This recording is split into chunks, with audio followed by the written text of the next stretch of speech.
remember what I wanted to say before came back. That like we were talking about all those how we try to change the narrative and make sure like that the story is heard, that they're treated fairly and all that. But it's kind of, because it's us saying it, it kind of feels like it's literally preaching to the choir, because we already know all that. We're talking to ourselves, like, and whenever we try to talk to someone outside, they immediately have that. It's not even it's like what's it called? It's like it prevents them from listening. Right. Partition. It's like a partition that falls down. They're not there with you. Yeah. You're biased. You can't be objective. I just had a friend of mine, like, oh, it's so annoying. This guy here did an article about how the reason why K-pop is not succeeding here. Obviously, they have no idea what K-pop actually is. They don't know the difference between, like, for them, BTS, Blackpink, it's all the same. Right. Yeah, and they did, and so they did that, and this guy, because obviously every time someone sees the word K-pop, they immediately contact me. So he sent me this article, and I said, okay, there are a lot of like things like majorly wrong here, but fine, whatever. Like, you know, it's all commercial. Like everything is planned for them. The dancing boot camps, all the classic stuff. And I'm like, okay. And I sent him, and I said, like, people here like more R&B type of songs. No one here listens to R&B. And immediately I sent him like Singularity, and I said, okay, this song was written by a band member. It's R&B completely. It has like a complete. It's actually a song with depth. It's referencing Greek mythology, like everything, single thing like that article said. This song is the opposite of that. And he said, okay, but this is one example. I was like, I can give you a ton more. And he said, I don't think K-pop will continue. And I listen. Like, because they have that I'm like, listen, we're gonna have a long talk about this, and I'll explain to you. First, you need to understand what K-pop is, and even the term K-pop is flawed. And then we can have a conversation about how much this is just a temporary phenomenon versus something that will stick and progress and catch on. And he said, but you're not objective about it. Told him we're gonna sit and we're gonna talk for like 3 hours, and I'm gonna say facts to you, and then we can talk about like objective, not objective stuff. But first you need to understand the subject, because you don't. That's so frustrating. Yeah, I'm sure we've all kind of had those experiences for sure. Yeah, it's frustrating when people don't have an open mind to it. And I think like this is such a great point, because even as researchers, like this is something like I struggle with too, right? Is being a fan, but also being like a researcher of the thing that I'm like a fan of. And I think in the beginning, when I first started using this account, I was nervous about it, because I was like, are people going to look at me with this bias and like take it seriously?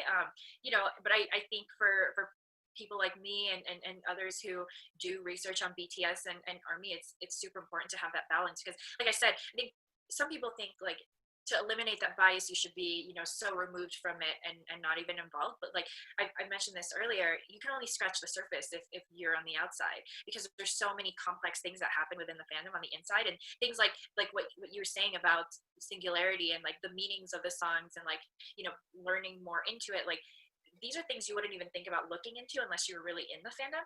And so I think for a lot of us who are ARMYs and doing research, like we obviously want to be as objective as possible, but taking advantage of the fact that we're a part of this and we're able to speak on it more in depth than most people are able to. I think that's really important too. But yeah, I mean, it's a shame that people look at anyone who's an ARMY as being completely biased. And I'm sure that there's some people who are, but in speaking about objective things, like you were saying, I mean, you were only presenting the fact that like, this is what the song means. This is like, you know, whatever.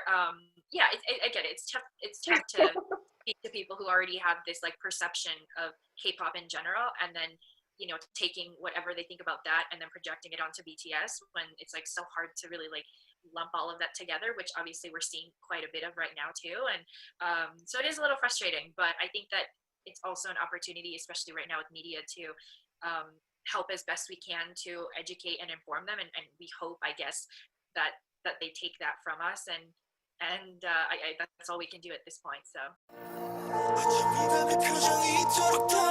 yeah. Did you get a chance, like, did you publish already papers on I had One Direction? No, so I'm sure you'll understand this too, and other master's students and grad students. So I sped through my my master's program. So I finished it in about a year and a half, but this was all like working full time too. So in my professional career, I'm a communications PR professional. So that's what I do full time. And that's probably why I don't get sleep, because I do that plus school. So I was doing my master's full time and then going to work full time. So I would go to work early, go to class, come back to work, and then go home and do my thesis. And that was like an everyday thing. So I barely got any sleep. So by the time I got done with my thesis, I was like, I don't even want to look at this anymore. Like, I was so burned out. And when it came time, like, I had professors who were like, oh, okay, so like now let's go publish. And I'm like, let me wait on that. I think also at that time, it wasn't really emphasized as much the importance of publishing, or like, and so in my head, I was like, do I really even need it? And I totally wish I did, and wish I went back to it. But, certainly now that I'm doing this with ARMY and BTS, there's a lot more opportunities there. And so I am working on a couple projects with some other researchers and academics. So there's definitely a lot of potential to publish in the next couple months to a year. So I'm really excited about that opportunity. And so this time around, I won't miss that chance. So you have to let us know when you do like that. Yeah, definitely. I mean, and even aside from me, I'm sure there's going to be tons of other papers that we'll start to see, and I'm excited to help promote those as well. So definitely, it's amazing. I'm so excited for it. Yeah, because when you read a paper, it's like, it's structured, it tells a story, and to follow it from an academic point of view, I think it will, I'm sure every paper will be fascinating. Oh yeah, definitely. I mean, there's so many things we can talk about BTS and ARMY anyway, and like so many things that we don't know yet. Like even though we think we know everything about BTS and ARMY, but from an academic perspective, there's still a lot that we ourselves and like the world doesn't even know. And I think what's exciting about it, right, is like providing new knowledge to the world from this academic standpoint. And there's so many implications, and we talked about it, right? Like from a marketing standpoint, promotional standpoint, but even in fields like sociology. And I'm working on research with a professor, and she teaches information science, and she's going to have a class this fall just based on information science through BTS. And like, so we're seeing classes implementing BTS ARMY into the classroom. So I mean, there's a lot to take from what's happening in the fandom and in BTS, and using that as something to learn from in the classrooms. It definitely makes it more interesting. So I really hope, like, that's a really cool thing for me, and I hope that more classes start to pop up that are just focused on BTS. I think that would be so fun. It really would. I would go and sign up like for internet classes like that. Yeah, I'm sure people who aren't even in that major would like want to be. So it'd be a lot of fun. Yeah, for sure. Yeah.